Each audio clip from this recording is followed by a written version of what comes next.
Hello everyone, আসসালামু আলাইকুম। সবাই কেমন আছেন? আশা রাখি কাছে এবং দূরে যে যেখানে আছেন সবাই ভালো আছেন। আলহামদুলিল্লাহ, আমরাও সবাই ভালো আছি। আজকে আমার ব্লগটি শুরু করেছি আমার বারান্দা থেকে। তো ওই যে কথায় বলে শখের দাম ৮০ তোলা, তা আমিও শখ করে আমার বারান্দাটাকে সুন্দর করে সাজিয়েছি। তো আমি পাখি রাখার জন্য পাখির খাঁচাগুলো যাতে রাখতে পারি সেজন্য বারান্দার গাছগুলো সুন্দর করে গুছিয়ে রেখেছি। সবুজ গাছগুলো দেখে যেন মনটা ভালো হয়ে যায়, সাথে আমার পাখিগুলো। তো ভিউয়ার্স, আমি আজকে আপনাদের সাথে শেয়ার করব আমার পাখির খাঁচায় কি কি পাখি আছে। আর এই তো বারান্দাটা আমি এভাবে সাজিয়েছি। আমার কয়েকগুলো ফুল গাছ এখানে আছে, বেলি ফুল গাছ, কাঁটামকর, আর এই যে নয়নতারা, এলোভেরা গাছ, এই বিভিন্ন ফুল গাছ আছে। তো এগুলো দিয়ে আমি সাজিয়েছি আমার বারান্দাটা। আর আমার পাখির খাবারের জন্য আমি কি দুপুরে মানে সকালে তো সিড মিক্স দেই, রাত্রে বিকালেও আবার সিড মিক্স দেই, কিন্তু দুপুরের জন্য আমি এই খাবারটা তৈরি করি। এক এক দিন এক এক খাবার দেই। আজকে আমি পেঁপে দিয়ে যে আমি একটা গুঁড়া খাবার তৈরি করেছি পাখির জন্য। এগুলা পাখির বাচ্চা হলে ওরা খুব ভালোভাবে খায়, এমনও খায় সব সময়, কিন্তু বাচ্চা হলে বেশি খায় আর কি। তা আমি এই তো খাবারগুলো দিয়ে পেঁপে দিয়ে মেখে তারপর ওদেরকে দিব। সে তো রেডি করে নিয়েছি। এখন ওদেরকে আমি প্রত্যেকের প্লেটে ১ চামচ করে দিব। যখন যার বাচ্চা হয় তখন বাচ্চা ফুটলে আমি ওদেরকে একটু বেশি দিই, আর যাদের কোনো বাচ্চা নেই তাদেরকে একটু কম দিই। এই তো এখন আমি এগুলোকে সবগুলোকে ভাগ করে দিব। তো এই পাখি আমার দেখতে খুব ভালো লাগে, পাখির যত্ন করতে আমার ভালো লাগে। যখনই আমি সময় পাই আমি বারান্দায় বসে আমার এই পাখিদের দৃশ্য দেখি, পাখিদের গান শুনি, পাখিরা কিভাবে নাচে, কি করে, কিভাবে খায়, এগুলোই আমি দেখি। তা আমার কাছে খুব ভালো লাগে। আমি এই পাখিগুলো শখ করে পালি। বিভিন্ন রঙের পাখি দেখলে আমার মনটা অনেক ভালো লাগে, তাই আমি বিভিন্ন রঙের পাখি পালতেছি।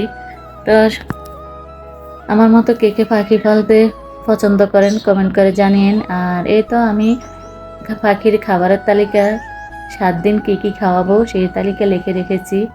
তো এই তো আমার পাখির খাঁচায় যে এক জোড়া কবুতর রেখেছি, আর আছে সাদা এক জোড়া ঘুঘু পাখি, আর তার উপরে আছে 2 জোড়া ডায়মন্ড ডাব, আর এতে পাশে হলো গোল্ডেন প্রিন্স, আর আছে লাভবার্ড পাখি, আর তার উপরে রেখেছি ককাটেল পাখি।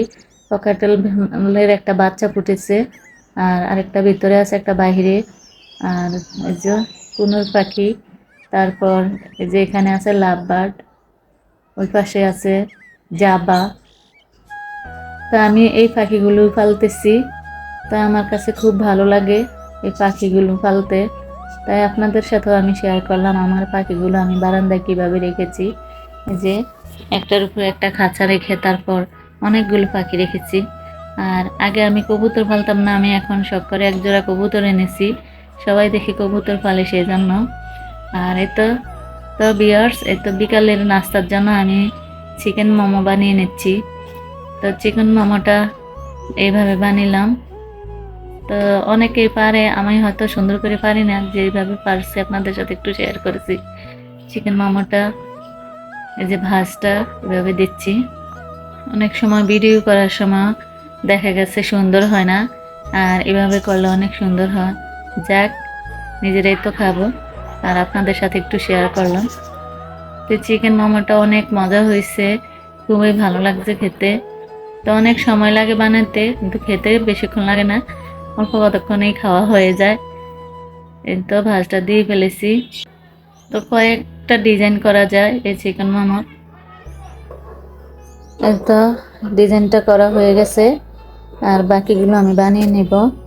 তা আমি এর যে ভাপ দেওয়ার জন্য পাতিলায় পানি বসিয়ে দিয়েছি, আর একটা ঝাঁঝরির মধ্যে এই চিকেন মোমোগুলো দিয়ে দিলাম। এই তো মোমোগুলো হয়ে গেল। তো এইভাবে আমি সবগুলো মোমো বানিয়ে নেব। তো ভিউয়ার্স, আমার ভিডিওটি যদি ভালো লাগে তাহলে লাইক কমেন্ট শেয়ার করবেন এবং সাবস্ক্রাইব করে আমার পাশে থাকবেন। পরবর্তী ভিডিও দেখার আমন্ত্রণ হলো। আল্লাহ হাফেজ।